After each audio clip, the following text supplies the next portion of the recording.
dari pihak aku ya. Ada 2 orang, ada sahabatku. Yang pertama yang tahu kejadian betul dari awal pertama kali kenalan sampai menjadi bridesmaid aku. Terus juga ada di hari-hari terburukku juga. Yang kedua ibuku yang ada di Belanda. Untungnya beliau bersedia ya, karena kan kenapa aku memilih ibuku yang jauh ya, sebetulnya banyak yang ingin menjadi saksiku sebenarnya di sini. Karena mamiku kan sudah di telepon langsung ya sama dia, di telepon langsung menyerahkan aku, dikembalikanlah aku ke ibu gitu ya. Jadi ya mungkin itu bisa disampaikan ke hakim sih. Karena kan seharusnya tidak boleh lepas tanggung jawab ya kalau belum ada putusan ya sebagai seorang suami. Mengonfirmasi pernyataan dari Bang Martin tadi, katanya Kak Jello semenjak pisah rumah memutuskan untuk maksudnya tidak lagi bertinggal bareng sama Martin sampai sekarang baru sekali ketemu anak, dan itu minggu lalu, benarkah tuh? Betul sekali, karena saya udah mencoba berbagai macam cara untuk berkomunikasi ya, dari lewat sus. Walaupun saya nggak ketemu tapi saya video call hampir tiap hari melalui sus. Tapi kan sekarang susnya pulang kampung, jadi saya nggak bisa komunikasi. Jadi saya coba langsung ke bapaknya, saya coba DM, saya coba WhatsApp. Terus tanggapannya sih katanya mau menemui saya gitu, tapi kan nggak ada, sampai saya nyamperin langsung tuh tidak ada komunikasi lagi gitu, nggak ada itikat baik lah untuk mempertemukan ibu sama anaknya gitu. Akhirnya saya samperin langsung aja ke rumahnya, karena tante saya video call, saya tahu oh dia lagi ada di rumah ya, di kontrakan ibunya yang satunya gitu, nggak di rumah Halim yang saya nggak tahu alamatnya. Udah saya samperin aja langsung, saya samperin, saya mau minta untuk bawa anak saya, tapi saya dapat perlakuan yang tidak baik ya. Harusnya kan kalau belum ada putusan saya berhak untuk membawa anak saya sendiri, yang saya lahirkan, yang saya biayai sendiri. Tapi ternyata saya mendapat perlakuan yang tidak baik. Saya tidak diizinkan untuk membawa anak saya tanpa sepersetujuan bapaknya. Kenapa? Padahal saya ibunya, saya nggak tahu alasannya apa. Sampai ya udah telepon, karena saya di blok, saya minta untuk pihak keluarganya menelpon. Sampai akhirnya beliau datang, saya diminta untuk tulis surat pernyataan yang dipaksa. Tentu saja saya dipaksa. Saya buat apa saya nulis surat pernyataan? Saya ibunya. Saya minta bawa anak saya 2 minggu aja, saya ditentang habis. Saya cuma boleh dikasih waktu 2 hari. Kalau saya tidak mengembalikan anak di waktu yang tepat, saya bisa bilang diancam lah ya. Diancam untuk tidak bisa bertemu anak gitu. Dan dia akan membuat, dia bilangnya waktu itu apa ya, dia bilang ini tidak akan baik-baik saja, dia akan buat masalah lah yang pasti. Saya punya buktinya gitu. Tapi mungkin sebelum lanjut ke pernyataan mbaknya yang tadi gitu, alasannya waktu itu apa sih keluar rumah tidak membawa anak? Bukan saya tidak membawa anak keluar rumah, jadi memang sudah ada obrolan bahwa oke, kita sepakat untuk anak itu berapa hari di saya, berapa hari di dia. Tapi pada saat anak lagi sama saya ada kerjaan, saya nyanyi di pulau.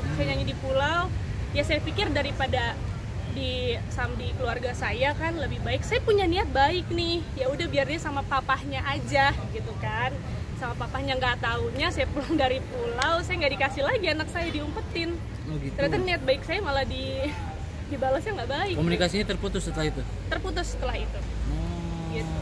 Nah, tapi pernah nanya nggak sih, maksudnya kan ini kan masih belum ada putusan juga, masih suami istri juga. Apa sih yang membuat dari pihak sebelah tuh seperti mempersulit kakak ketemu sama anaknya? Kan anak masih di bawah umur, betul, masih dalam jangkauan ibunya dong pastinya. Betul. Nah seperti apa sih, mungkin pernah diobrolin nggak? Maksudku apa sih gini? Udah saya obrolin, saya udah omongin maksudnya gimana pada saat saya datang ke rumah ya, karena sebelumnya nggak bisa ngobrol kan, ditutup semua akses, saya di blok gitu. Saya tanya nggak ada jawaban, mereka cuma bilang ya karena belum ada putusan makanya anak harus sama saya. Loh gimana ceritanya anak harus sama kalian gitu? Tadi sempat juga ada bilang yang layak mengurus anak adalah dari pihak Mbak Jello katanya dianggap kurang cakap atau tidak layak lah untuk mengurus anak. Anaknya dia ada 3. Saya beritahu anaknya Seksi God itu ada 3, bukan cuma anak saya. Yang 2 kemana? Kenapa nggak diurus? Kenapa nggak dinafkahi? Itu layak. Coba saya tanya, layak nggak itu? 3 anak loh. Kenapa cuma Joey? Kenapa cuma anak saya? Yang 2 ini mana?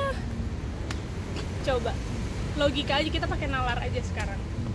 Joy umur berapa sekarang Kak? Umurnya 2 tahun, baru jalan 2 tahun. Nanti November 2 tahun. Oktober 2 tahun. Berarti akan memperjuangkan hak asuh anak gitu. Tentu saja, saya merasa saya yang layak mendidik anak saya karena sejauh ini dari saya hamil, dari saya melahirkan, semua maunya saya. Dia kerjanya cuma mabuk perempuan, that's it. Pak, tapi tadi kan kakak sempat bilang kalau misalnya tetap kekeh akan membuat keributan apa segala macam. Tidak takut Kak misalnya kalau kakak mati-matian perjuangin hak asuh anak nanti dia kayak buat huru hara lah di luar, buat kontroversi lagi segala macam. Itu udah urusan dia, terserah dia mau bikin apa juga saya nggak peduli. Yang penting anak sama saya. Justru dengan seperti itu harusnya masyarakat bisa lihat gitu, anak itu lebih pantas sama siapa. Saya nggak pernah ngomong apapun di media, bener nggak? Saya nggak pernah ngomong apapun karena menurut saya gimana pun dia tetap bapaknya anak saya gitu. Saya nggak akan ngejelekin. Jejak media itu jejak media kan ada terus ya. Nanti anak saya gede, anak saya bisa lihat. Gitu. Tapi kok saya diemin malah kayak gini gitu balasannya. Jadi ya sudahlah. Kayaknya sakit hati banget Kak dituduh nggak layak gitu buat ngurus anak. Sakit banget lah. Coba sakit nggak? Saya sakit loh. Saya yang ngurus, saya yang biayai, saya semua maunya saya. Kaki buat kepala, kepala buat kaki untuk anak. Tapi saya digituin. Dia nggak ada kontribusi apa-apa di hidup saya dan anak saya. Memang selama ini nggak dinafkahin Kak sama nikah? Nggak, sama sekali nggak. Dari awal nikah? Dari awal pacaran. Saya yang biayain. Saya yang biayain. Tapi apa sih kakak maksudnya kalau menurut itu bilang kakak sudah tahu maksudnya semua kakak yang biaya, apa yang membuat kakak yakin gitu menikahinya orang? Karena saya pikir di awal kan sudah ada obrolan ya. Dari awal tuh orang tuanya udah bilang ya Martin itu begini hidupnya apa segala macem. Oh ya nggak apa-apa, yang penting dia mau kerja. Bener dong, nggak apa-apa sih, nggak ngeliat uangnya kok. Yang penting dia mau kerja, dia sayang sama saya, udah itu udah cukup. Tapi kan kenyataannya selama 2 tahun kami menjalani hubungan dia kerjanya nggak ada. Mau hidup dari mana? Masa dari saya dan ibu saya terus, dari keluarga saya terus? Masa nggak malu dibiayain sama orang tua saya? Coba, gimana? Saya pakai sus juga kan supaya mempermudah gitu loh, karena sayanya kerja, dianya kan katanya juga mau kerja walaupun nggak ada kerjaannya gitu kan. Tapi hal itu yang jadi alasan mungkin Kak Jelo mau berpisah sama Martin sampai sekarang? Iya, salah satunya karena dia tidak mau bekerja. Kalau cuma di mulut, iya aku mau kerja, buat apa? Saya juga bisa bilang aku mau kerja, aku miliarder juga bisa. Kalau mulut doang mah, tapi kan kenyataan yang kita lihat kan actionnya, buktinya gitu loh. Gak ada. Tapi Kak kalau ketemu anak kemarin yang sempat keluar itu respon anak gimana, happy aja? Wah, anak saya tuh ya ampun pinternya minta ampun. Dia tuh nggak mau lepas, peluk saya terus. Peluk saya terus, nggak, saya geser dikit dia ikut, kemana-mana ngikut, sampai tidur aja tuh saya gerak dikit, mungkin dia karena udah lama nggak ketemu ya, jadi mungkin kangen, takut ditinggal kali. Pas mau pulang pun dia nangis terus seharian, mama gendong, nggak mau dilepas, maunya digendong terus. Kasihan kan lihat anak begitu gitu, aduh saya sedih deh. Dan dari statement Bang Martin juga tadi dibilang takutnya kalau misalnya anak sudah lama di kakak takut tidak dikembalikan lagi ke Bang Martin. Buktinya saya kembalikan nggak kemarin 2 hari. Kalau saya mau jahat bisa loh, saya ambil itu, terserah lu mau bikin huru hara kayak gimana juga saya nggak peduli. Dihukum saya yang menang, anak masih di bawah umur, saya ibunya. Kalau saya mau jahat, tapi kan enggak, buat apa? Kasihan anak, dia butuh bapak dan dia butuh ibunya. Dari awal kan statement saya klarifikasi sudah jelas. Mungkin kita gagal sebagai sepasang suami istri, tapi kita nggak boleh gagal sebagai ibu dan bapak untuk Joey. Jangan kayak gitu dong. Kak, artinya sekarang ini yang benar-benar diperjuangkan adalah hak asuh anak. Hak asuh anak, hanya itu yang saya minta. Saya nggak minta hal lain, cuman hak asuh anak jatuh ke saya. Masuk nafkah-nafkah yang nggak usah, nggak perlu. Toh sejauh ini juga saya yang nafkahin.